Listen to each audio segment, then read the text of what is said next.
A Pantheon for Agnostics by Cope C. When I'm away from home, I don't expect to find agnostic meetings.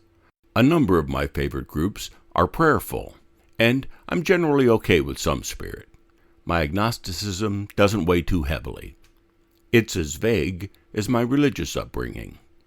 The Bible stories in Sunday school were as far as I got, and I read them as fancy, not fact. This Christmas, I was out of town and grateful to find a fellowship on a day when solitude can morph toward the mournful. And, truth to tell, I'm a sucker for holiday music and sparkling lights on dark nights.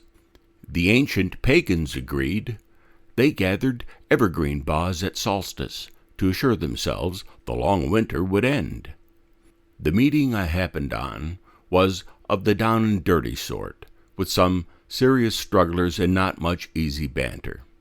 Sharing moved its way around the room, the faces and stories as familiar as how it works. One man's manner drew me to attention. There was a glint in his eye, a defiance that dared the group to challenge his attitude. His message was anger without apology. He wanted to fly, and forces held him down. I was tempted to holler, "Yes, don't give up." If he roared off on a motorcycle, I could imagine leaping on for the ride. In my early years sober, I resisted the beaten-down quality I saw at meetings. The steps oversize on the wall, admitted we were powerless, turn our will and lives over, humbly ask, and the implied omnipotence of that impenetrable God. I had not grown up with a loving God. The family version was a stern figure watching every move, waiting to pounce and declare me a miserable sinner. Worse yet, women were the source of temptation and original sin. I much preferred the dashing hero I found in my father, bold and fearless, who brought us kids into his fun. I loved his stories. As a teenager, he loved nothing better than to start a fight at a county fair just for kicks. He bragged that his highest college achievement was drinking a case of beer in one night. To his baby daughter, he bequeathed unrepentant genes and a taste for the wild side. They've led me to fight my way where I want to go, to taunt the limits, and sometimes not to know when to stop. No one called my dad's drinking excessive. He worked a good job and kept the family housed and fed. But he loved nothing better than to party. When he got home from work, the sun came out in a tense household. My mother despised housekeeping and being tethered to 3 kids, and we knew it. Looking back, I'm bemused that he was the alcoholic, but she had the behavior. She raged with random outbursts, always at us kids. She was smart and ambitious and poisonously jealous of my father's freedom outside the family. Every night, like the town crier, Dad declared the hour of charm. We kids would perk up, and Mom relaxed her angry control. The martini shaker came out and erased the difficulties of the day. It was obvious to me that alcohol was the elixir that eased every conflict. Even 15 years sober, I can feel a knee-jerk relief when cocktails come out and the mood shifts from "what a drag" to "what the hell." I didn't find my way to AA for the first 10 years I was sober. I had good support systems and toughed it out. Early on, I tried a few meetings, but couldn't stomach the God talk and rough edges. But one day, a thunderbolt struck, and I saw for the first time that my refusal to follow rules was damage waiting to happen, and it did. I let my dog run off leash, free, like my father, and she was hit by a car and died in my arms. A pattern of past incidents took on clarity through this new lens. I realized that alcoholism was more than alcohol, and I was still under its power. This time, I needed help from people who understood the disease. It hurt enough to force me to try AA once again. I was welcomed with compassion and understanding without judgment. I stuck it out and did the 12 steps, God and all. Amends lifted the dark burden of wrongs that I had denied were weighing me down. The martini shaker was long gone, but the magical thinking still swept my misdeeds into corners where they lurked, waiting for their time to claim vengeance. This time I was forced to attention. I always wanted there to be someone bigger and smarter who made it all happen. I just didn't like the God I encountered at church. When I was a kid, the Greek myths fascinated me. The gods were beautiful and brash. Zeus led an unruly bunch in their sovereignty over sky and earth, seas and harvest. Helios drew the sun on its course each day behind his golden chariot with fire-darting steeds. Poseidon wielded his trident over the oceans and caused earthquakes with a wave. Hades ruled over the underworld, alongside the Furies. He seized the beautiful maiden Persephone from a sunlit meadow and dragged her below to be his queen. But her mother, Demeter, goddess of fertility and harvest, in her grief brought winter to the land. Hades was forced to release his bride for enough months to allow planting and harvest, and this explains the seasons.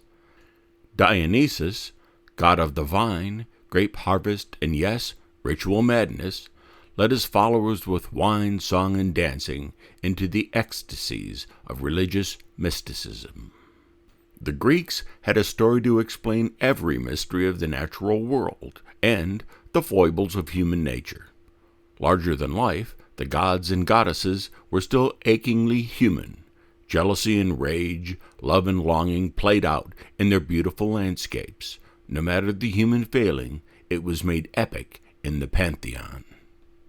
On Christmas, I sat in a clubhouse complete with artificial tree and glittering ornaments, to honor the birth of he who preached meekness and mildness. But that one defiant share grabbed my heartstrings and transported me far away to the rocky coast of Crete, where the mortal Icarus dared to fly. The Greeks told that Crete was ruled by King Minos, son of Zeus and the beautiful but human Europa. Each year Minos was required to sacrifice his best bull to the gods. One year, the chosen animal was of a magnificence he had never known, huge and fierce and pure white, and he could not bear to kill it. In secret, he substituted another. Poseidon saw through the trickery, and in his cunning cast a spell that made Minos' wife, Pasiphae, fall blindly in love with the bull. From their union was born the horrible Minotaur, with the head of a bull and the body of a man, to live forever under Minos' care, with the curse that its hunger was satisfied only by human flesh. To conceal the Minotaur and his shame, Minos had the great engineer Daedalus and his son Icarus design an elaborate and inescapable labyrinth, and Minos compelled the king of Athens to provide 7 youths and 7 maidens each year to feed the monster. This was too much for the Athenians to bear. Their prince, Theseus, slipped in among the youths, penetrated the labyrinth, and slew the Minotaur. He was able to retrace his steps and emerge from the maze with a thread Daedalus secretly gave him to unwind on his journey. In Minos' rage at this betrayal, he imprisoned Daedalus and Icarus in their own labyrinth. Daedalus had too long been held prisoner by Minos and was determined to find a way out. In the labyrinth, he collected feathers and wax and fashioned huge wings. Over months, he labored and finally had a means of escape. He strapped the wings onto Icarus and himself and prepared to rise above the walls and over the sea to freedom. Daedalus cautioned Icarus gravely, "Don't fly too low, or the ocean spray will soak the feathers and they'll fail. Don't fly too high, or the sun's rays will melt the wax and the wings will collapse." I can imagine Icarus, desperate to escape yet daunted by the clumsy wings, helping his father strap them on to attempt the impossible. He stands in disbelief, yet sees his father slowly move his arms, huge wings attached, and the feathers flutter and catch the air. Icarus attempts a flapping motion and senses a slight lift. More experimenting, more awkwardness, and then the breathless moment when his feet rise off the rocky ground. A few wing beats, a thud back to earth. He sees his father rise, impossibly, and then Icarus himself at last catches the air in his feathers and feels himself lift to defy gravity. He circles, rises, falls, and rises again. He finds himself at the top of the labyrinth wall, stops, catches his breath, and takes the leap that begins his flight across the sea. He slowly learns to swoop and soar, then ecstasy. Daedalus continues steady and straight, but Icarus is intoxicated. He forgets his father's warnings. He swoops low, a wing brushes an ocean wave, and he rises quickly, then feels the warmth of the sun on his face. A glorious climb, but one feather shakes loose from the wax and flutters away. Then another, and Icarus remembers his father's warning. His wings no longer respond. He cannot rise out of that last plunge. He desperately attempts to recover, but it is too late. He crashes to his death in the sea. The self of mine, who longs, who aches, who dreams to fly higher than I can sustain, that self is still part of me. Drink once lifted me toward the sun, but it became the betrayer that plunged me low, and my wings became drenched and heavy. Drink assumed power until all thoughts of flying were gone.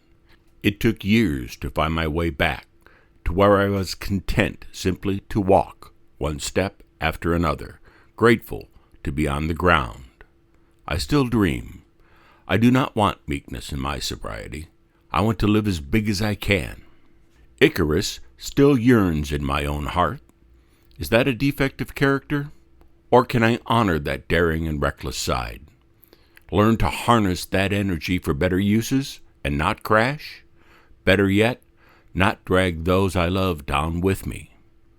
Isn't it better to have tried to fly than never dreamed? In the rooms I sit with the fallen, but the spirit still soars. And so, what did the Greek gods have to say to us? Live big.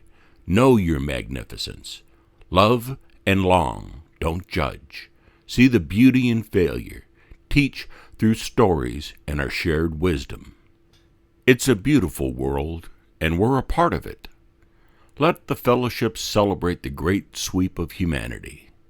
We are sadder and wiser and joyful still, glorious still. There are mountains to climb, mistakes to make, sunrises to astound, wonders to share. About the author, Cope C. Cope C is a devout member of the agnostic group Many Paths in Urbana, Illinois. She also assembled the images for her story and offers apologies to the sources. Images assembled by Cope C with apologies to the sources are Man Flying, wildworks.biz, from production A Very Old Man with Enormous Wings. Frieze, 17th century relief from Musée Antoine Vivenel. Satyr and Dionysus, Athenian red figure Kylix, 5th century BCE, Antikythera, Berlin. Falling Feathers, Deviant Art Inc., modified by Cope C.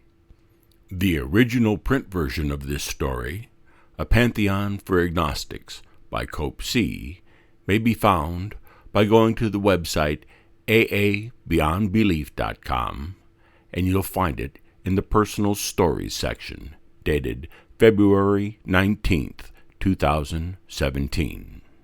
For more stories, articles, and podcasts, please visit our YouTube or SoundCloud channels. Just search for AA Beyond